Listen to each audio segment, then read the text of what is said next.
Hi, my name's Ishmael and today we're going to be talking about how you make soil blocks.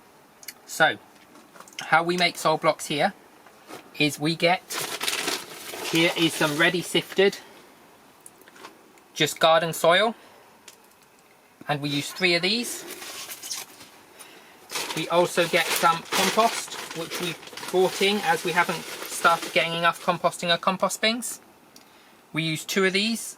Ideally you want fine compost, but any compost will do. We sift this through the same sieve we sift the other one. And then what we have done in the past is we've used 1 sand. And we found that with 1 sand, because some people say use sand, it actually ends up that the soil blocks end up breaking. And so we've decided to stop using sand. So what we'll do, this is some ready mix stuff, which we didn't use all of last time.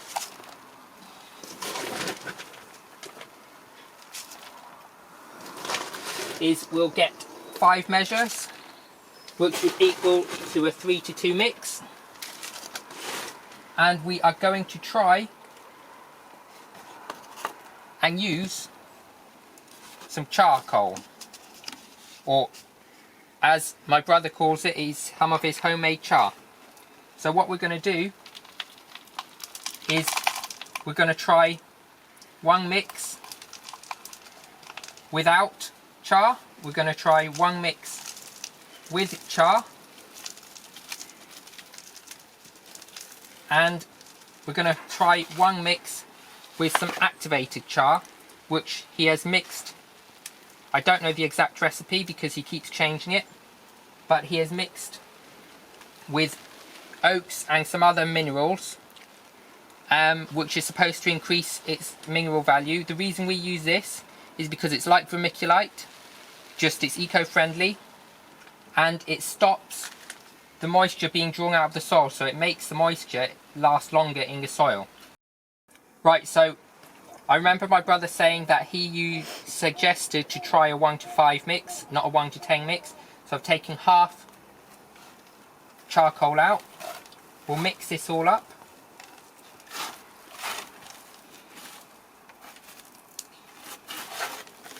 Now the difference between this charcoal and the one you buy from the shop is just the size. This is not made out of logs or large bits of wood. It's actually made out of smaller bits of wood. So normally when they do tree surgery and they fell down the trees, they normally whack a whole load of the material through a shredder. And rather than them shredding that and that being waste, he takes that material and he started turning it into char. Now he's in the experimental stage to get the vitamins correct and minerals correct, so that it comes out with the perfect mix. So what I'm doing for him is I'm doing some experimenting with my soil blocks and seeing which ones come out the best. So once we've mixed that, we get some water. Now what I like to do is take a bit off to the side, because as you make the soil blocks, the mix will always get wetter. So I'll take a bit off to the side and I'll mix the rest of the mixing.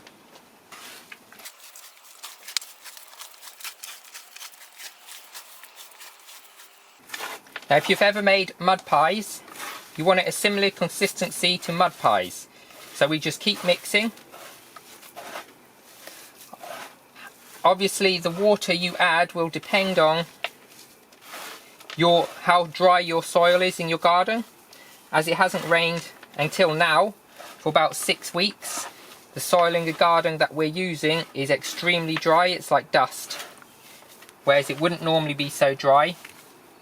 So it's very difficult to say how much water you should add to the mix.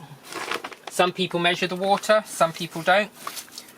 I prefer to just put what I think is needed and just add as is needed. You'll get to know approximately the consistency after you've made a few soil blocks. We're still in our early stages of soil blocking, so we have no means perfected the recipe, but obviously it's a lot better to do this than to use plastic. So as you can see, it holds together quite nicely as a lump, so we could say that is about the right consistency for our soil blocks. Now obviously if you make a bigger mix it will be easier, but as I've only made a mixing tray which was ideal for mini soil blocks, and I haven't got round to making a bigger mixing tray for the larger soil blocks, I'm still working with my mini tray. So today we're going to be using the 4-piece soil block maker to make the inserts for our little seedlings which we planted last week. So this is exactly 7 days after our first small soil blocks. This mix is possibly not quite wet enough because that should ooze a little bit more moisture out. As you put the soil blocks in, you should be getting some water coming out of the top. So you need a little bit wetter.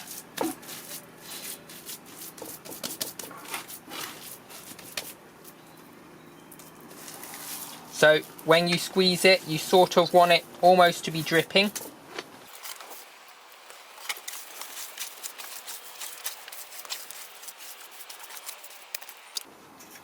Some people put the soil block maker in water before. I found there is no need to put the soil block maker in water. If you get the mix right, you won't need any water to put the soil block maker in beforehand, because the mix will have enough water in for it to slide out.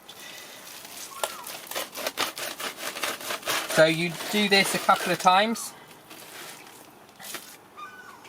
You want to do it until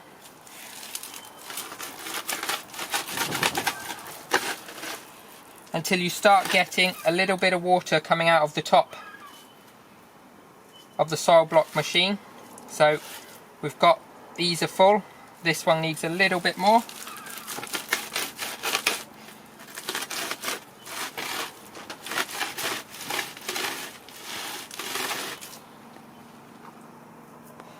So once we've done that, just scrape it.